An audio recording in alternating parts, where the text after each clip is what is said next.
Hannah said it great in the interview I did with her. She goes, I think fishing means more to a lady than it does to a man. There's more of a connection with what is actually going in the experience and really what's going on around. Sometimes guys get so focused on the fish that they forget how lucky they are to be doing what they're doing. Welcome to the Woman Angler and Adventurer podcast, inspiring real women with a passion for fishing and the outdoors to go get their adventure on. Now, here's your host, Angie Scott and Barb Carey. Welcome to another episode of the Woman Angler and Adventure. And I tell you, what an adventure it has been, out and about here at ICAST. Don't you think, Angie? Yes, it's been a crazy adventure so far, and it's not over yet. One of our missions is to get more women on the water and to teach people more about fishing. And we ran into one of our good friends from Aglow, Lance Valentine, famous charter captain on the Great Lakes. Am I famous? You're famous. Everyone's heard of Lance Valentine. And fellow Quest Pontoon guy. Quest Pontoon guy? Yeah. You betcha. Yeah. You betcha. Man, I'm jealous of that because awesome. I just ran into the guy, Roger, over at... You saw that Great Lakes trolling one with all the downriggers working out there with Wolfpack. I mean, I was just like, man, that would be a sweet ride. It's an awesome. Angie's had one and been in one for. It's just an awesome platform. The more I fish out of it, the more I like it. Yeah. So. Big waves aren't a problem. Big waves are not a problem. You do get a little wet because you don't have any protection in the front. So when the boat goes up and comes down, and you kind of hit the back end of that next wave or the front end of the next wave, your feet get wet. But other than that, that's the only problem you have. Yeah. But that's a good time to swab the deck. So you just clean all the fish guts off. All the fish guts off, yeah. So Lance has a new venture now that he's going to talk to us about. And now, go ahead, Lance. What's going on? So what we've done, we've kicked off a website education system that we call Teachin Fishin. I've been doing this for 20-some years now. We started with Walleye 101, where we went into Gander Mountain stores, did some seminars, taught some guys how to fish. That's kind of how my whole life kind of started. I tried to be a tournament angler, was very, very bad at it. Got into the teaching education part, was very good at it. And that's just kind of where my life has kind of gone the last 20 years. So we've had Walleye 101, where we've taught walleye fishing and some basic walleye fishing and some advanced stuff. But now it's time to expand that into every other species. Bass needs some attention. And pike need attention, and muskie need attention, and catfish needs attention, and kayak fishing needs attention, and ladies in the outdoors need attention. There's all this stuff in the fishing world that needs to be handled properly. So what we did is we built Teachin Fishin to be an umbrella to bring good educational material on all of those topics into one spot and bring people one spot that they can go to and get good fishing information. So we've had 6 months of content we've done with our little closed group. We're ready to kind of kick off October 1st to the rest of the world. So we're really excited about what's happening at Teachin Fishin. So what's the platform? How do they? So there's multiple platforms. So we have a website, teachinfishin.com. So Teachin Fishin with no G's. There's archives there. All of our articles, all of our podcasts, all of our video clips are all there. Every seminar we do is archived, and they can access it there as an archive. But the whole gist of what we try to do to keep people involved is we go live twice a month. So the first Tuesday is Teachin Fishin Tuesday, kind of like Taco Tuesday, right? So grab some tacos and watch Teachin Fishin. So we go live the first Tuesday of the month. We do what's called a pro chat. Myself and a couple other contributors, we'll sit down, we'll do a little fishing report. We'll talk about the subject we talked about last month. We'll let you know what's coming up this month. Maybe we've got some new stuff from on the water, maybe a couple new products from ICAST, something we see. So we just get together and we talk for 30, 35, 40 minutes the first Tuesday of the month to get everybody excited about what's happening. We do a different topic each month. So 1 month is trolling, 1 month is jig fishing, 1 month is sonar. We concentrate on one specific subject a month. Second and third Tuesdays of the month, we do what we call study sessions. They're little 15 to 18 minute bullet point seminars, I'm going to call them. So we kind of cover 10 or 12 things real quick, not in detail, just kind of let people know what they need to know to understand the subject. We do that an advanced session the first Tuesday, a beginning session the first Tuesday, a little more advanced the second Tuesday. Then what we do is we have study material available every month. A DVD you can download, or you can buy it, or you can stream it. Sometimes we have printed study material. Then they can buy that material, get more in depth into what we talked about. And then the last Tuesday of the month, we come back and we do a live Q&A. So I'll be in the studio with a couple contributors, and we open it up Facebook for 2 hours. and we take questions about that month's topic. What guys, they watch the study sessions. Hopefully they watch the study material. Now they've got some questions. So we open it up to Facebook Live, and we answer all their questions about that topic. So not only are we static with the website where you can go get archives, but we're also live, and we're also active and interacting with our customers through Facebook Live. Cool. So this launches officially October 1st. October will be the first Tuesday of October, okay, whatever that is, right, whatever it ends up being. So. Yeah.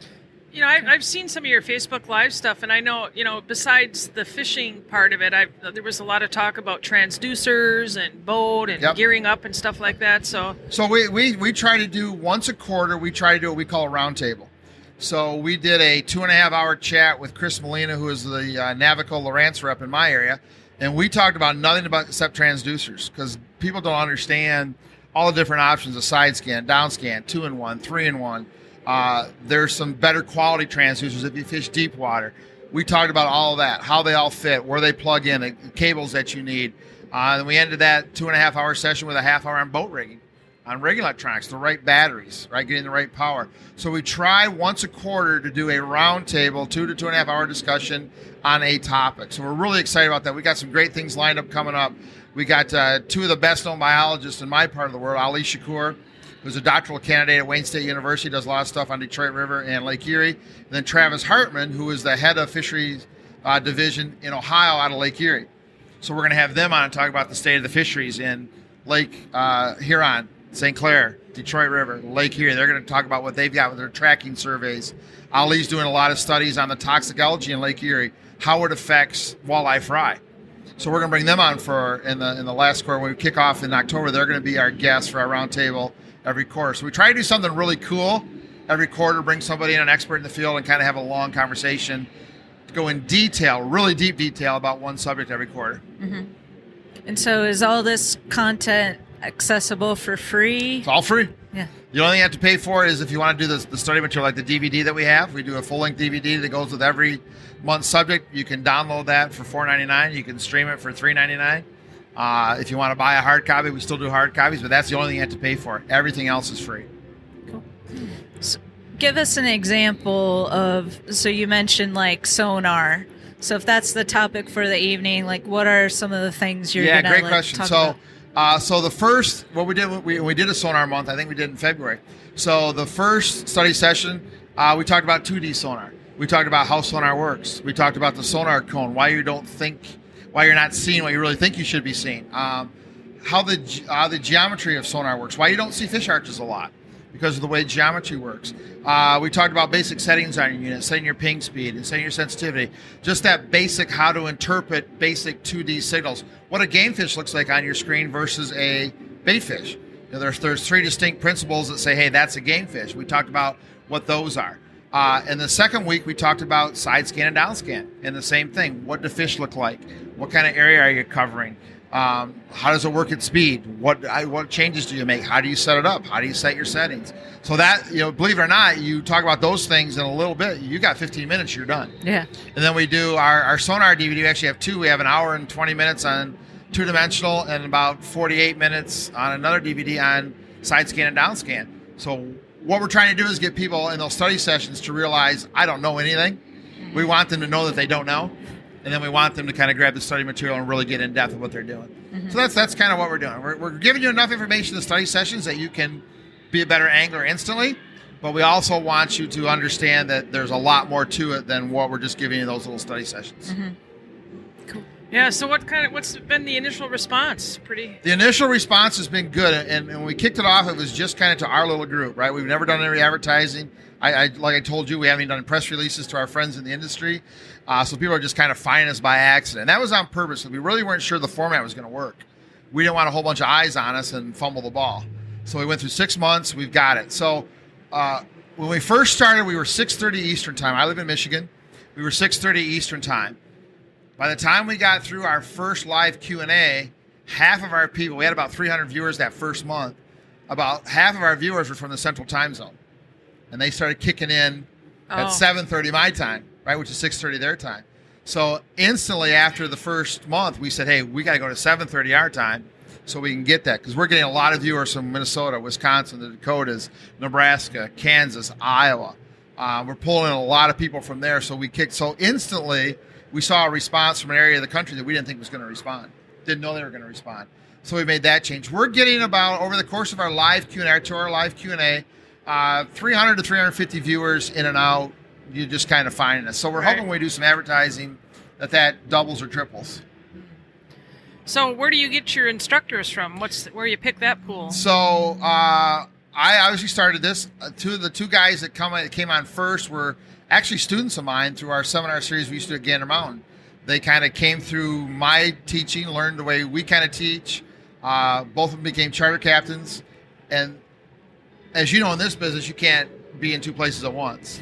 So as there was more demand for me to teach seminars, I had to train a couple guys. So I trained them. So they became our first two contributors. As we expand into other places, we know people in the industry who are good at teaching. I'll be honest with you, I don't care if you can catch fish or not. Can you teach other people how to catch fish? That's what we want, right? So the people I know in the industry, we have 3 or 4 that we've picked out of each little category that we want to be contributors. Probably in September, we'll start to announce who some of our contributors are. We are really, really excited about who some of the people are. They're names that you will know. They're household names in the industry that have said yes, they want to contribute to Teachin Fishin'. So we're pretty excited about who they're going to be. That's cool. Yeah. Awesome. So you listed all the species. I didn't see salmon on there. Salmon will be one. Obviously, being a Michigan guy, right? Our west side of the state is full of salmon. Young kid that first mates for me and was working for me at the store for a little bit, John Littlefield. He's a lake trout specialist up in the northeast part of. He uses the Angler Quest. When I'm done walleye fishing, he puts downriggers on the Angler Quest, goes up to the northeast part of Michigan, and he lake trout fishes. He jigs and trolls for lake trout. We're going to have a lake trout section. We've got some salmon guys on board. Smallmouth bass. Just closed a deal with a well-known smallmouth guy today here at ICAST. Obviously, largemouth bass, panfish, crappie, muskie. Lake St. Clair, Detroit River is loaded with muskie anglers. We found a muskie casting guy down in Tennessee through a show we did last year. He's going to come on board as a contributor. We're going to have a lot of really cool people. That's cool. So do your contributors actually show up where they're in person with you? We're trying to get to the point where they can come in at least once a quarter and actually be part of the live Q&A. Mm-hmm. We don't know how that's going to work with logistics and travel and all that. But with technology the way it is, right, we can send them a camera, say, hey, here's a list of things I want you to cover. Cover these real quick, put them on the camera, send me the camera back or send me the SD card back, and we've got them at least semi-live, right? They're actually participating. At some point, we want to have the technology that we can bring people in picture-in-picture, so you can be at your home, we can be in the studio, we can bring you two in, and people are participating. You actually are live. You just don't have to come to the studio. Right. So we're working on the logistics of making everybody accessible to everybody else as we go through this. Right. Yeah, we've learned that technology is both your best friend and worst enemy all in the same day. It's great when it works, right? It's great when it works, but it's frustrating when you count on it doesn't. Yeah, absolutely. I've seen people use a software called Zoom, not related to this program or recorder that we're using right now, but you might be able to. But some of the symbols go to my meeting or some of those things. You're limited to how many people you can invite, but you can invite if you buy the right package, 200, 300 people. We can bring 3 people in to be there, and so the technology will be there to bring people in, right? And as this goes, right, it expands into our 4-day fishing education weekends that we've been doing since 2004. We've done over 70 of them. We're just like kind of your ice fishing events, right? We've done over 70 of those in the Michigan, Ohio area. Well, with this group, now we can take that concept, that 4-day hardcore fishing education, both on and off the water. We can take that to a group in Iowa because we know we have viewers in Iowa who will pay to attend an event like that. So the possibilities are it's basically taking what we built in this little circle in southeast Michigan and just expanding it to other species in other parts of the country. Mm-hmm. Yeah, well, I wish you the best of luck with it. Thank you. Yeah. Can you reveal who's the Tennessee muskie? Remember Crash Mullins had a TV show? Yeah. His son, Justin. Okay. Yeah. Okay, Justin is, I talked to Justin the other day. I met Justin, I want to say 2 or 3 years. They all start to run together in this world, right? At a show we did in, I want to say Cincinnati. And we got talking and kind of hit it off and, contacted him the other day and said, hey, here's what we're doing. We need a casting guy. Are you willing to do this? And he couldn't wait to. So I still haven't caught my first muskie. Well, he's a guy to go see. He's a guy to go see. Yeah. So, we're excited. And one of the things we want to do, I think I talked to you last year, I think at A-Glow. I talked to Hannah about it. We definitely want to create a ladies section. We definitely want to have the ability to give good information to women. Because I did an interview at A-Glow with Hannah, and the problem is there's just not any good information, right? The ladies have always been treated kind of secondhand, right? I don't think that's right. I think we need a better way of teaching ladies how to fish. You guys do a fantastic job. I sit and watch you guys with awe and admiration for what the three of you guys do, because to take that market and do it properly is hard. It is hard. It's very hard. You guys have done a fantastic job in doing that. So Barb's the teacher. Somewhere down the road, very soon, we want to get with the three of you and say, we need to build some female content. Can you please help us build some female content on our site? Yeah. Because, it's sad. My wife fishes. We fished a lot when we dated. When I became a full-time angler, I told her, I said, look, you got to make a decision. I said, you either got to go with me every time, which I would love, or you can never go. Because what I don't want to do is ask you 5 times, you say no. Then the 6th time I don't ask you and you wanted to go. Right? That happens sometimes. You hear guys all the time, well, I asked her 5 times, she didn't want to go. I went and didn't ask her because she never wanted to go, and now she's mad because. So I told my wife, she goes, here's what I'll do. I'm never going to go. When I want to go, I'll ask you. Right? And that's worked out fantastic. So how often does she ask? Twice a year. Really? When her mom calls her and says, I have no more walleye in my freezer. She says, we got to go fishing and get mom some walleye. She's not much of a troller. Yeah. She's definitely a hands-on. She loved to bass fish. And unfortunately, my life right now, believe it or not, free time for just go fishing is not something I have. Right. You know that, right? Yeah, I know. If you're in this business, the first thing that suffers is your time on the water.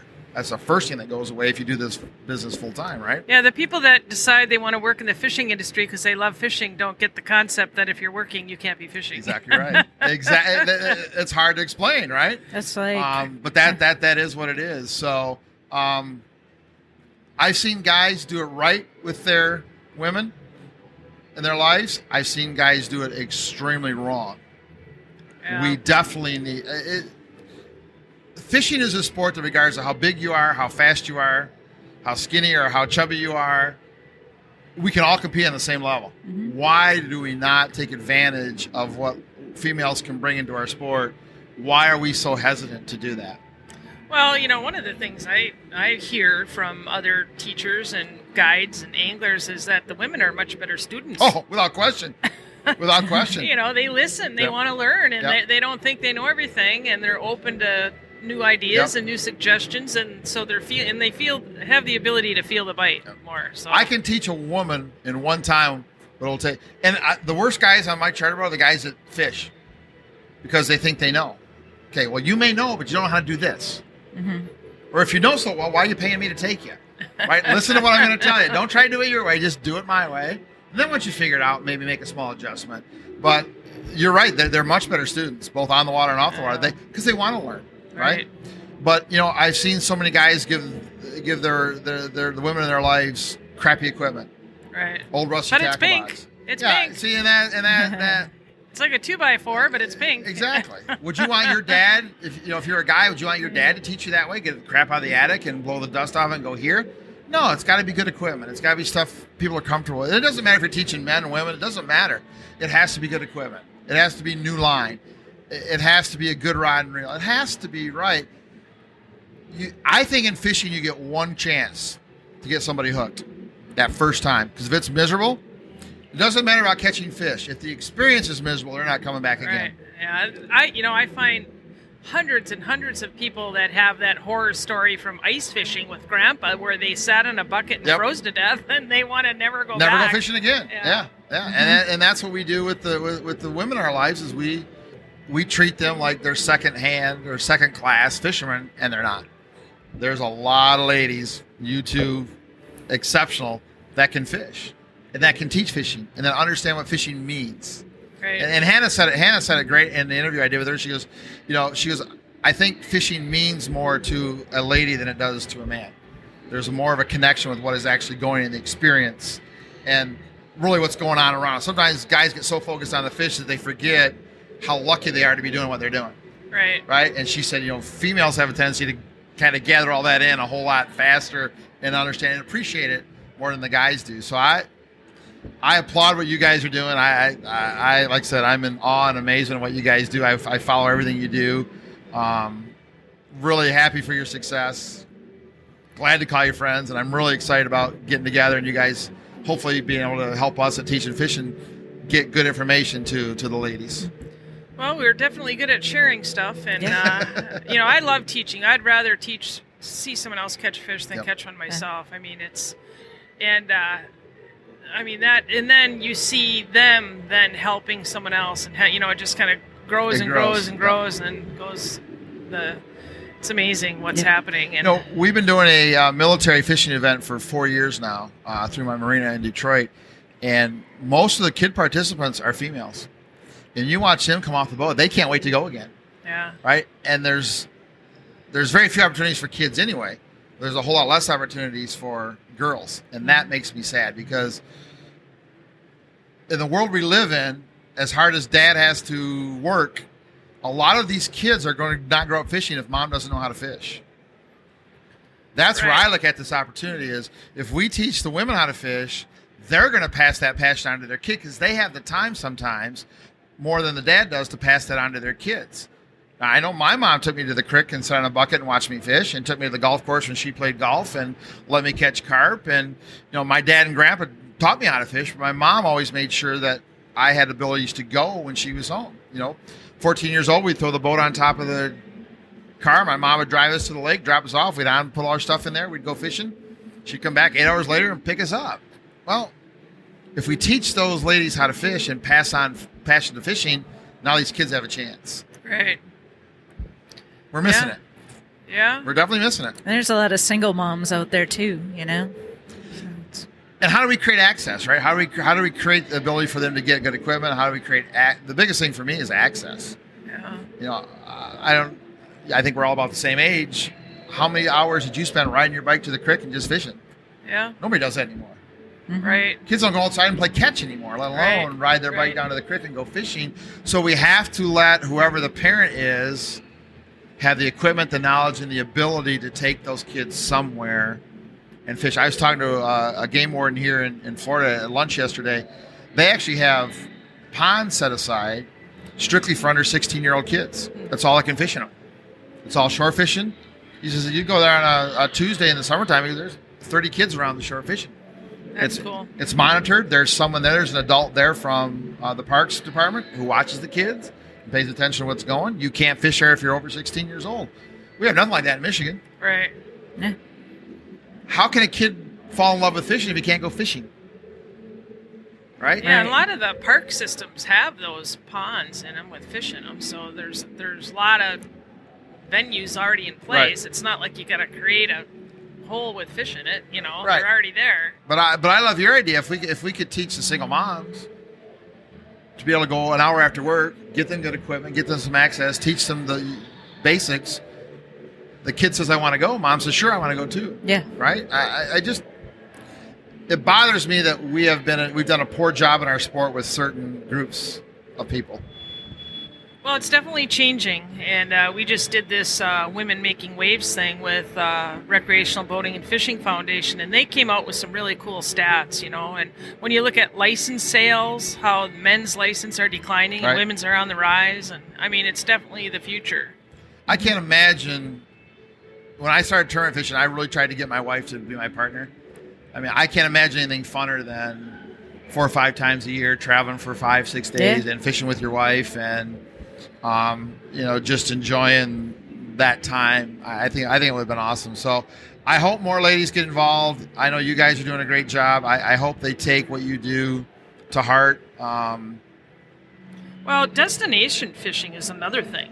I just think those vacations around, can be so educational. Like I love going up to the Northwest Angle in Minnesota, and there you see that big beacon, the northernmost point of the United States. And I never knew until I was fishing that you had to drive through Canada to get to the northern part of Minnesota. Right. I had no idea.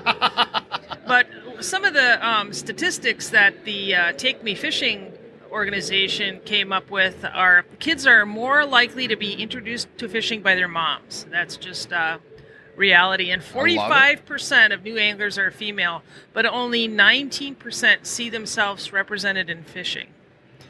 And this is another good one. 6 in 10 women can't name an outdoor female role model. So those are all, startling statistics. And when you look at that, but the trend is really changing. I mean, we felt the energy here at ICAST this week, and all across the numbers are just piling in, and there's some really good programs out there. And hats off to you for making that a priority and with what you have going on. And a lot of that, honestly, is through watching you and watching Hannah and watching you. Like, man, these are really cool people who get this, and the focus on the education, right? The focus on what fishing is about. Look, fishing is not about a full live well of fish. Right. That's an awesome part of it, but that's not what it's about, man. Right. I have some lifelong friends that I made through fishing. I have people of all ages and races and that I've met through fishing, because we're not competing against each other. We're fighting that damn fish that doesn't want to bite. Right. Right? So we can have fun together and fight that fish together. I don't have to beat you. I'm still trying to just beat that fish. Right. It's one of the sports and activities that we can compete together, right? Kind of have a competition, but we're fighting against a common enemy that just sometimes doesn't want to cooperate very well. Right. I think the sport of fishing, we've done a really poor job of, I think, conveying what fishing is, right? Fishing is not 8 hours in a boat with your 6-year-old kid. It's taking that kid to the bank, letting them catch a frog, right? Letting them roll around in the grass, letting them throw a bobber out. That's how I was introduced to fishing as a kid. Right. It was fun. It was an hour of fun with fishing involved. Then as I got a little older, I was like, can we go fishing? Can we go fishing? Then at 8, I became an absolute nut about fishing. But I was never forced, like you said, an 8-hour day I sit on a bucket with Grandpa catching nothing, freezing your butt off. Nobody wants to do that. Right. Right? So we have to be careful how we introduce new people to fishing regardless of who they are. Yeah. And I know what I find too with women is they're way less competitive. They're happier if their friend is catching the fish, and just rejoicing in their success, and that's so fun to watch and be a part of. I think that is a female thing, right? We're not good at that, right? Guys are like, all right, I got to win at everything, and that's definitely a hard thing for guys to get. I don't know how to do it. I don't know how we're going to do it through our platform. But the ladies and the kids and urban access are 3 things that we have on our list that as we get rolling, 3 things that we really, really want to focus on. And we want to try however we can do it to make a difference in those three areas for sure. Right. Well, I bet you have a lot of people looking in, because women are starving for good information, and it's good quality information, and they don't want to be, they need a place to be able to feel safe to ask questions and not feel like they're being judged or, oh, that was a stupid question, So that's that. Once you get past their initial hesitation, I mean, they're all in. Yeah, and we have some ladies who come through our classes and participate in our 4-day fishing events, and some come with their husbands. We had one boat last year, was 2 ladies came by themselves. They're like, no, our husbands don't want to come. We're coming. We took the boat and we're going. And we're coming. You're seeing more and more of that, right? You guys do a fantastic job with those types of events. I mean, we had one gal who had this really nice fancy pants bass boat, and some guy at the boat landing said, "Oh, your husband let you take the boat?" And she goes, "Well, it's my boat, and once in a while I'll take him for a ride." I love it, but that's the attitude we have to get rid of. Right. Yeah. We have to get rid of it. The minute we see a female angler, why is she here? Right? Why is she? And I think a lot of it is, fishing was always the boys' night out or whatever it was. That's okay. But that's got to stop being. Well, the norm, I don't think it was as much of a guys, because a lot of people that I know in my peer group and stuff, a lot of these people, their grandmother taught them how to fish. So historically, the women, like you said, have more time or more engaged with the kids, and they're fishing. They depended on a lot of it for food. Yeah. So, but I think it's just this misnomer that I mean, it hasn't been that long ago where boat companies would have pinup girls to try to sell the boats and bikinis and stuff. Well, they're not selling boats to women that way. Right. It's a very, very we're trying to change. Yeah. Well, we need all the help we can get. We're trying to change. We appreciate. I love to fish, and like you, I love to see somebody else catch fish. I get a kick out of it. My whole life now has nothing to do with what I catch. When I started my career, it was all about what I caught, and I was not very good at it. I feel like I made the transition. I've done a pretty good job of making about what other people catch. Right. You get more satisfaction out of that. Holy moly. And the pontoon has been great families. I had a group the other day, mom and dad, a 5, 7, 8, and 10-year-old. Wow. You cannot take that full sport kids on a regular boat. Right. Right? They got to be in a pontoon with the latches locked because they're getting out if they can, right? But they ran around and they go, when are we going to catch one? And when that rod's bending and they had and you caught a fish, you put a rod in their hand and they just shut up and they just reeled. And they loved it. Fish came in they had to be in the live well every 30 seconds to make sure the fish were okay. That's awesome. They're going to go home and we caught 12 fish in 5 hours. They're going to think that was a great thing. They actually asked Mom before they left, when can we come back and do it again? Yeah. That's what this is all about. Right. Right? Because now Mom wants to fish because the kids want to fish. The kids want to fish because the pontoon has opened up all these opportunities to take people who I never could have took on a regular boat before. So, or if you did, you could. It would be very uncomfortable. Very uncomfortable for everybody, especially Lance. Well, Lance, remind us again, our listeners, where they can find you at. So our website is www.teachinfishin.com. Teachin Fishin with no G's. Our Facebook page is Teachin Fishin, TEACHIN space FISHIN. That's the best place to find us. Check out what we're doing. Everything that we do on the website, we announce on the Facebook page, the way it works nowadays. But hop on our Facebook page, like and follow us.